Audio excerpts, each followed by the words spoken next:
Puji Tuhan, salam sejahtera Bapak Ibu, Saudara-saudari keluarga GPDI LCD Magelang dimanapun berada. Salam revival, berubah, berkarya, menjadi berkat. Kita akan terus kembali merenungkan firman Tuhan supaya kita menjadi pribadi-pribadi yang diubahkan untuk melakukan kehendak Tuhan. Hari ini kita akan merenungkan Amsal pasal 15 ayat 16. Saya akan bacakan Amsal 15 ayat yang ke-16.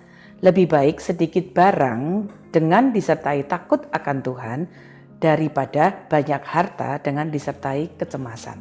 Ya, ini ada satu bagian firman Tuhan yang akan kita renungkan.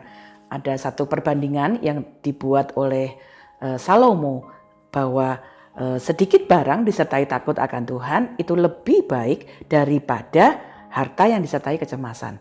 Kalau kita berbicara sedikit atau banyak tentang harta atau tentang kekayaan, tentunya kita memilih punya harta yang banyak. Ya. Banyak orang bekerja keras, banyak orang berusaha melakukan dengan segala daya upaya untuk apa? Mendapatkan harta yang banyak.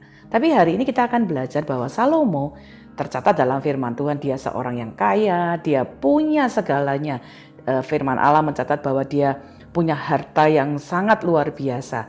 Tetapi dari dialah kita kemudian juga belajar bahwa dari segala yang dia miliki, dari segala yang dia dapat nikmati, ya akhirnya kemudian Salomo menuliskan apa yang hari ini kita pelajari. Dia pun akhirnya mempunyai perbandingan-perbandingan yang menjadi sesuatu yang kita perlu juga untuk merenungkannya. Ternyata harta, benda ya yang kita miliki, ya kenikmatan dalam kehidupan itu tidak segala-galanya, tidaklah menjamin kepuasan dalam hidup.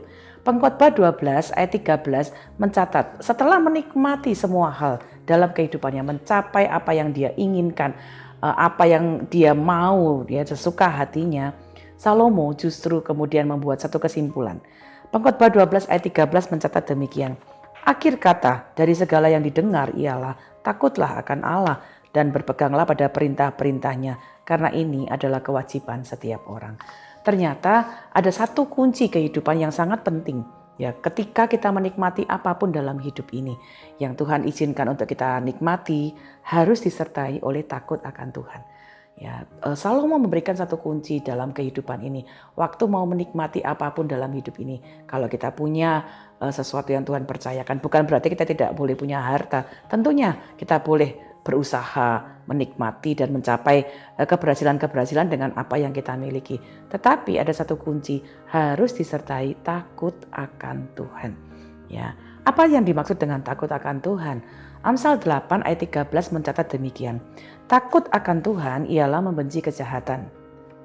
Aku benci kepada kesombongan, kecongkakan, tingkah laku yang jahat, dan mulut penuh tipu muslihat. Ada satu bagian yang kemudian Salomo berikan kepada kita untuk kita dapat pakai dalam pedoman kehidupan kita, apapun yang kita lakukan dalam hidup kita.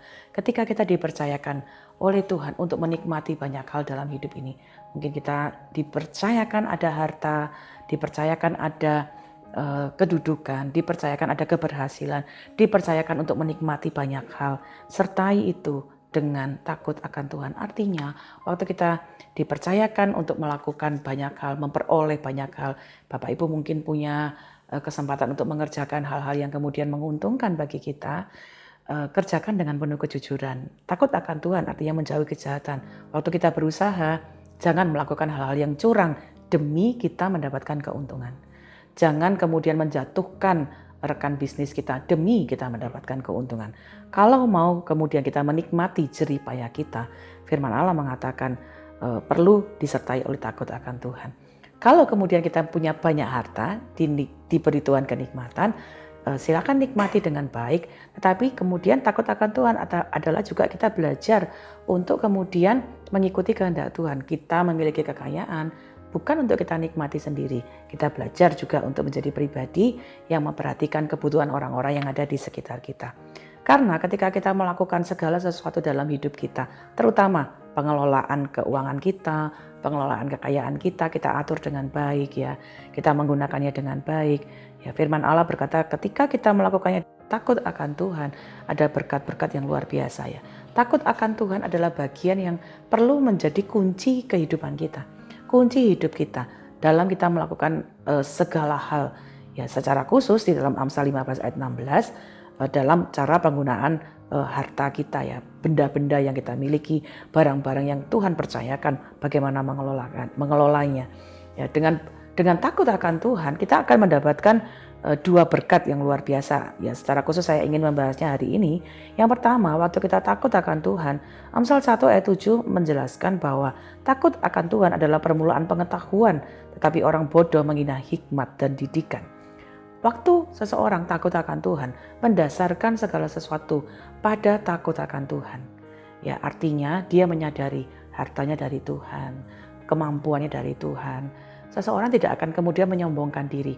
Aku bisa mencapai punya banyak harta, punya diberkati itu karena kepandaianku bisnis, karena kepandaianku memikirkan ide-ide ini ya. Ketika seseorang ada di dalam kesombongan, ya firman Allah berkata itu kebencian bagi Tuhan.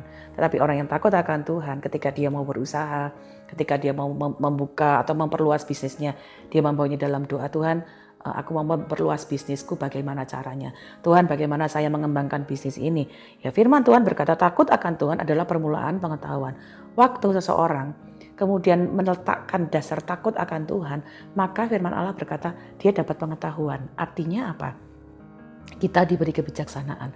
Mungkin ada bisnis-bisnis yang kita lihat ya, orang-orang lain bilang, wah bisnisnya ini kayaknya tidak mudah ya. Tetapi waktu kita belajar meminta hikmat Tuhan, ya mendoakannya, memikirkannya dengan hati-hati, ya Tuhan pasti akan memberikan hikmat kepada kita.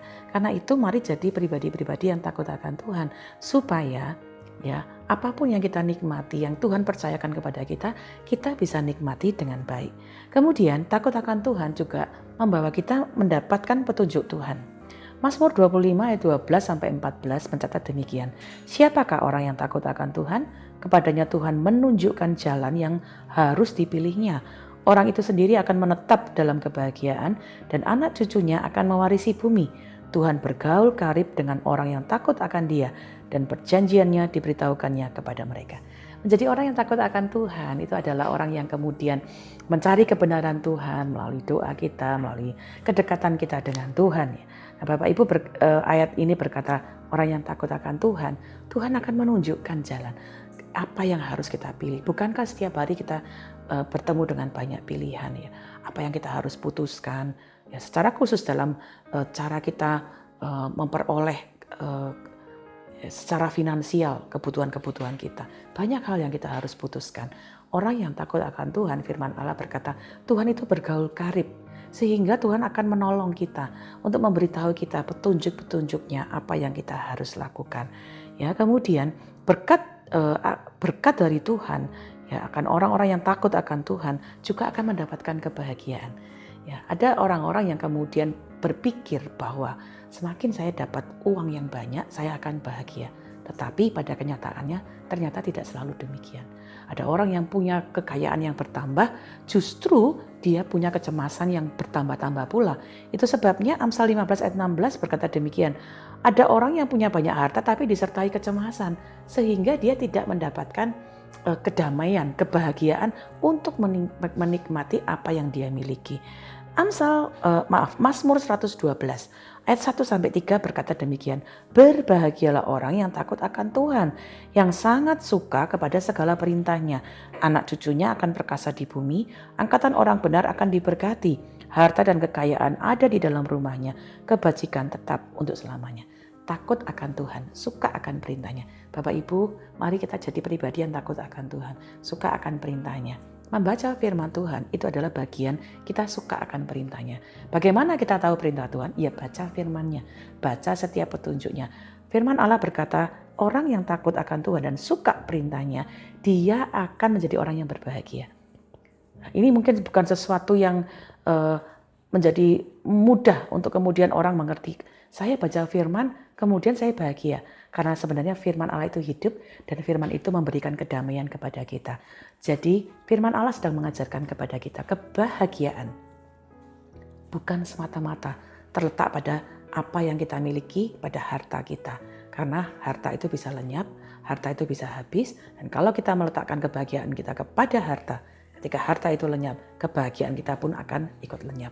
Maka dari itu mari jadi pribadi yang takut akan Tuhan. Keempat, berkat orang yang takut akan Tuhan, dia akan juga mendapatkan kepuasan, bukan hanya kebahagiaan, damai sejahtera yang kita miliki. Amsal 19 ayat 23 mencatat demikian. Takut akan Allah mendatangkan hidup, maka orang bermalam dengan puas tanpa ditimpa malapetaka. Takut akan Tuhan mendatangkan kehidupan. Orang yang demikian akan beristirahat dengan puas dan tidak akan ditimpa malapetaka. Bapak Ibu Saudara mau menikmati sukacita di dalam apa yang Tuhan percayakan kepada kita. Nikmatilah, usahakanlah dengan takut akan Tuhan. Waktu kita bekerja sesuai dengan prinsip-prinsip firman Tuhan dalam integritas, jujur, tidak curang, Tuhan pasti memberkati usaha kita. Bapak Ibu punya toko, punya perusahaan, bekerja di kantor, kerjalah dengan sebaik-baiknya. Sehingga waktu kita menikmati hasilnya, waktu kita mendapatkan keuntungan, kita dapatkan gaji, kita dapatkan uang, kita dapatkan keuntungan, kita bisa menikmatinya dengan penuh ucapan syukur. Sehingga ketika kita diberkati dengan banyak harta dan disertai takut akan Tuhan, itu akan memberikan kita sukacita, memberikan kita kebahagiaan, dan kita bisa puas dengan apa yang kita dapatkan. Ya, kita dapat mensyukuri apa yang kita dapat nikmati. Dan kiranya hari ini apa yang kita baca dari Amsal 15 ayat 16 menjadi bagian yang kita dapat nikmati, jadilah pedoman dalam hidup kita. Sertai segala sesuatu, usaha kita, karya kita dalam takut akan Tuhan. Ya, bekerja dengan prinsip-prinsip firman Tuhan, bawa dalam doa, bacalah firman, supaya petunjuk Tuhan itulah yang menjadi petunjuk kita, sehingga apa yang kita kerjakan kita nikmati dengan sukacita. Terima kasih Bapak Ibu telah mengikuti Renungan 79. Kiranya setiap petunjuk firman Tuhan ini pun dapat menjadi berkat bagi kita semua. Mari kita ingat, lebih baik sedikit barang dengan disertai takut akan Tuhan daripada banyak harta dengan disertai kecemasan. Bapak Ibu yang ingin didoakan untuk pokok doa tertentu atau menceritakan kesaksian, baik mujizat kesembuhan, pemulihan, masalah keluarga dan lain-lain, dapat menyalurkannya melalui chat WhatsApp di nomor 0813 2742 0088. Mari kita berdoa bersama-sama. Bapa, kami mengucap syukur untuk petunjuk firman-Mu, mengajarkan kepada kami untuk hidup takut akan Engkau dalam segala hal yang Tuhan percayakan, dalam pekerjaan kami, mengelola harta, mengelola hal-hal yang Tuhan percayakan sebagai bagian-bagian dalam kehidupan kami. Biarlah kami mendasarkan semuanya dalam takut akan Engkau. Berkati seluruh keluarga GBDI LCD Magelang dalam usaha kami, dalam pekerjaan kami. Biarlah itu diberkati oleh Tuhan. Kami mengerjakannya dengan kejujuran, kami mengerjakannya dengan takut akan Tuhan. Kami dapat menikmati setiap berkat yang Tuhan berikan dengan penuh sukacita, dengan penuh ucapan syukur. Kami dapat mengelola setiap apa yang Tuhan percayakan dengan baik, dan bahkan juga membagikannya, berbagi dengan orang-orang di sekitar kami. Terima kasih Tuhan, berkati seluruh pekerjaan, usaha dari keluarga GBDI LCD Magelang. Biar semuanya diberkati oleh Tuhan, untuk kami juga menjadi berkat bagi sesama kami. Terima kasih Bapa yang baik. Terima kasih untuk janji-Mu bahwa Roh-Mu akan Engkau berikan diam di dalam batin seluruh keluarga GBDI LCD Magelang, dan Engkau akan membuat kami hidup menurut segala ketetapan-Mu dan tetap berpegang pada peraturan-peraturan-Mu dan melakukannya. Di dalam nama Tuhan Yesus Kristus kami mengucap syukur dan berdoa. Haleluya.